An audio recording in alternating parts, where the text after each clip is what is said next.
back order, huh? Are you filming? Yeah. Oh crap, well I just walked right in front of the camera. Oh well. I didn't see it. Uh-oh. Doesn't matter. Best place for a camera is somewhere where nobody knows where it's at. Canon camera. Yep.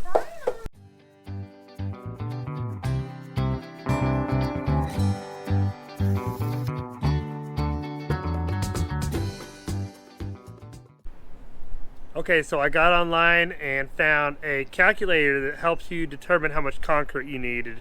And I guesstimated 4 inches thick, and it's 4 foot wide, 12 foot long. It said 27 bags, so we got 30. So that's 2,400 pounds that we got loaded in the handy hauler.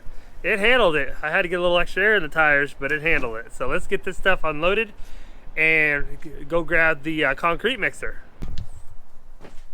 There it is. 3.5 cubic feet concrete mixer. 1/3 horsepower, 15-inch wide drum. Get this sucker out of here. Woo! Isn't that pretty? I love it.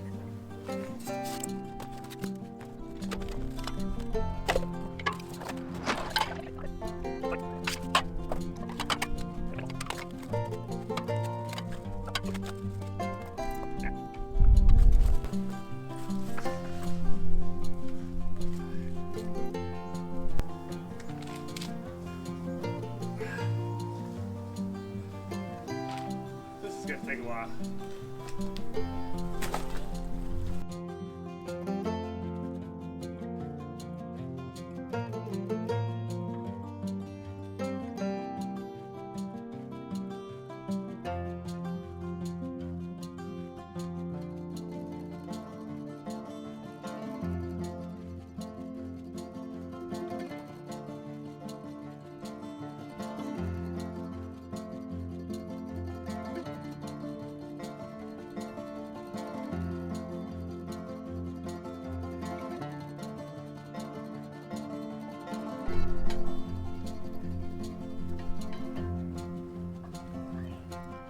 Just when I thought I was about to lose my mind putting this thing together with all the little parts, my nephews showed up. Boy, they were helpful because there was so many bolts and so many nuts. I gave them wrenches and tools and they started tightening stuff up for me. Mr. Ed grabbed a hammer drill and he started drilling into the concrete. We were going to shove several pieces of rebar in here so we could link it all together, so when we pour this concrete, this thing will be strong and hold together. You haven't got that thing put together yet? Good grief. It's transpired. Don't even get me started. How big is it? It's all cattywampus. It's just the directions are very vague and it's crappy measures. Get it set. Go back together.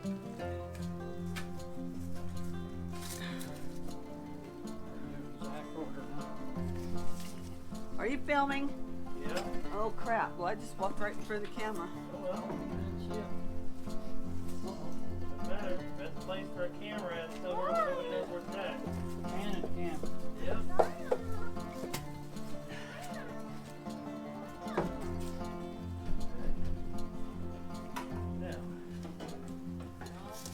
Hey, T, you want a job cutting roots? Here's Mr. Ed showing Talan how to cut these roots back because we don't want these poking up through the concrete. Ta-da! All done. It is a nice looking unit. It's going to get really dirty tomorrow. But yeah, it works really well. Pull this handle. It's got a spring and you can tip it. So instructions were really crazy and hard to put together, but I think we got it. So we got the form all done. Just got to pack it down tomorrow and add rebar. But yep, ran out of time today, so tomorrow's the day. We didn't have to do too much packing because we've been walking all over it, but I went ahead and grabbed the packer and handed it off so it could be, so Talan could help me out and get this all packed in. Nice to see kids today wanting to do a little extra. And here's where we dropped out our wire on top of our pieces, 3 pieces of rebar that stuck in through there. So then what we did was we had these little tiny plastic, I call them tripods. They're supposed to hold the rebar up. We went around and stuck them all over the place to keep it off the ground, keep the wire right in the middle. Now Mr. Ed is getting the wire, and he's putting wire around, wiring it all together so it doesn't move. Boy, we're almost ready. Here I am trying to figure out my measurement. So the camera got switched over to picture mode, so we didn't get a lot of filming right as we got this started. But it started going really good. We found the perfect mixture between the water and the concrete. I just kind of channeled my drywall experience and found the right amount of water to add, and we decided to put 2 80-pound bags in here because I didn't know what it would do. A lot of the ones I rented in the past would barely hold one, so I got 80-pound bags thinking I could get 2 80-pound bags to mix and help this go a little bit faster, and it worked pretty good.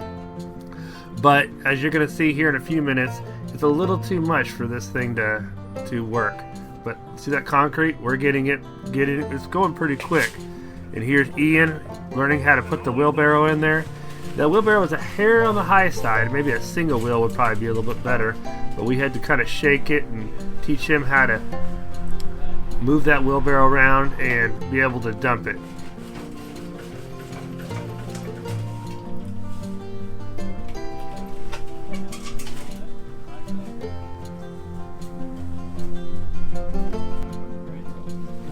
Was a little, oh, there we go, a little heavy for him, but he was able to do it. Those boys are good hard workers.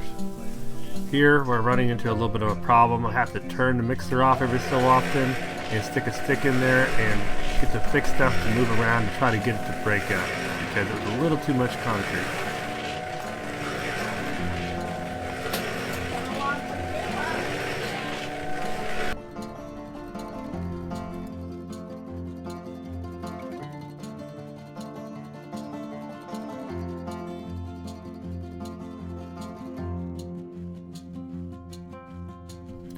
Through a bunch of trial and error, I figured out that 6 of these containers, which is a container that used to hold some decking screws, was the perfect mixture for 2 80-pound bags. So when I would start, I would push this mixer all the way up, and I would add the 6 full cups.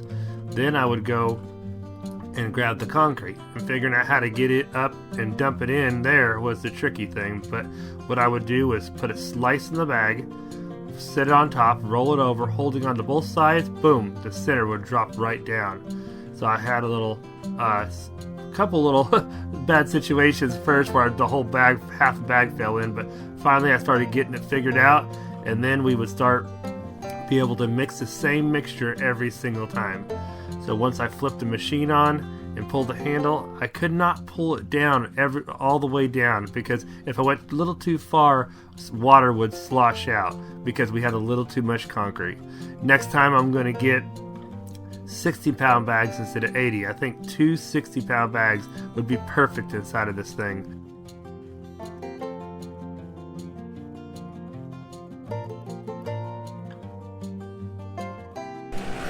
This Harbor Freight mixer did a good job and held together. I was nervous about how much it moved and shaked, if it was going to vibrate itself loose with all the nuts and bolts we put in there, but it did really good. We found a good system. It only took us maybe, I think it was like 2 hours to do this entire pad with bags. So it wasn't that as bad as I thought it was going to be.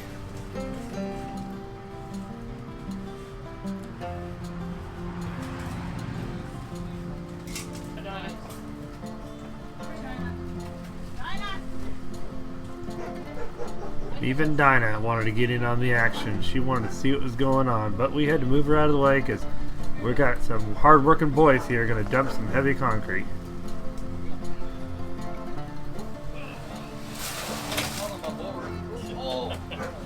Who left that board there? Who left the board there? I'll come in right now.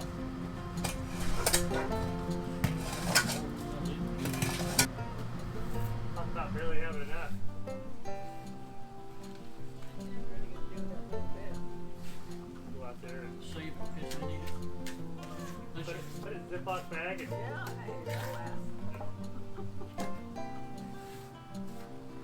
Yep, we used all the bags. The handy wife said, let's get 30, when I said, no, let's get 27. And I'm so glad I listened to her. Yeah, we can do it in a second. Okay, can you take that 2x off? Make me wash it off, actually. Okay, Charlie, go put your washing machine. We'll cut it out. Yeah, let's set it the small piece and put the washing machine. And there you go. 24 hours later, I came outside. Mr. Ed was already outside, busting loose the forms. He was eager to start moving on to the next phase. It really turned out really nice. I was really excited about this clear roofing material because I wanted to have some more light in there. This would offer me like a skylight. If you look in the room, you can see how dark it is in there. So I would like to have some natural light without turning my lights on. And you can make it feel bigger. That's another reason why I'm putting big windows in it, as you'll see later.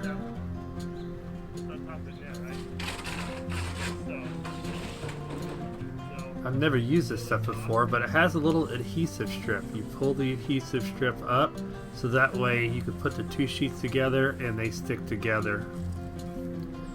And these two pieces are about 2 foot wide, which are a little wider than I need, but we just overlap them enough to give us our overhang. I don't want to have to try to cut it, and the more overhang, the better.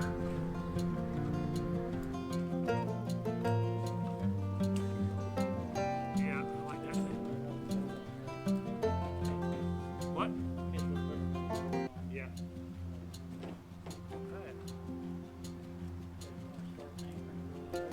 Yeah.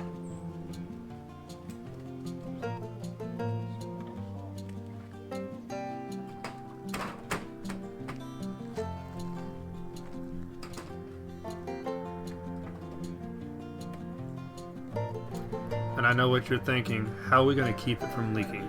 That's what we're going to use right now is flashing. I got a roll of 10-foot flashing and stuck it in a metal bender and bent it in the shape that would slide underneath the roof, drop down, and then go over the new roof. And then we would put screws in it. If you would like to see this metal bent, you could go into my small tiny house video where I was doing a tiny house edition, and you can see how I bent metal fascia for that job. And there you go. I've got all the flashing in. Mr. Ed is putting screws in it. We gave it like almost 4 inches of overhang onto the new roof, so that's going to really deflect the water really well, and it's not going to leak, and I'm going to have some nice light coming through my little room. And we got this done just in the nick of time before the next rainstorm. That's a hard job. Now, fresh new day. Now we can start figuring out how we're going to build our walls. Well, this is where I'm going to leave you guys at. This has been a lot of fun. Can't wait to start the next video. You guys stay tuned. And if you haven't subscribed, subscribe and like this video. That way you can stay up with all of our builds. And me and Mr. Ed are going to figure out how we're going to build this wall and make it work with adding new windows out and supporting that corner. So you guys have fun, create your own projects, stay out of trouble. Thanks for watching.